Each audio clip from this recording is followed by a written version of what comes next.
Finance Minister P. Chidambaram is ready with the final guidelines for the General Anti-Avoidance Rules or GAR.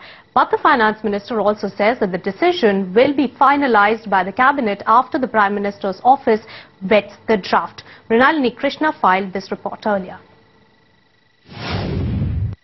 Reports suggest Finance Minister P. Chidambaram has taken a final call on the General Anti-Avoidance Rules guidelines. He has said that he has finalized the amendments to Chapter 10A of the Income Tax Act.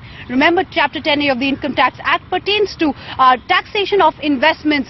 Remember, he has also said that the final drafting of the General Anti-Avoidance Rules guidelines has been complete, and that draft has been sent to the Prime Minister's office for vetting, after which the Cabinet, it will go before the Cabinet, and the Cabinet will take a final call on the GAR guidelines. Remember, GAR has been a contentious issue which has got many foreign investors jittery, and there was also a Partha-Sarathy Shom panel that was set up to make recommendations on GAR. The panel had recommended a 3-year deferral of implementation of GAR.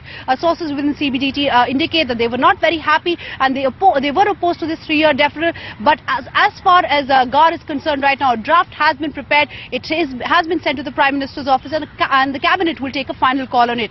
As far as retrospective taxation is concerned, the Finance Minister has also reportedly said that a decision on retrospective taxation has been taken after taking into account Partha-Sarathy Shom's recommendation on retrospective tax as well. CBDT has given its inputs, and that draft too has been sent before the Prime Minister's office. It will also then, after approval, go before the Cabinet to take a final call.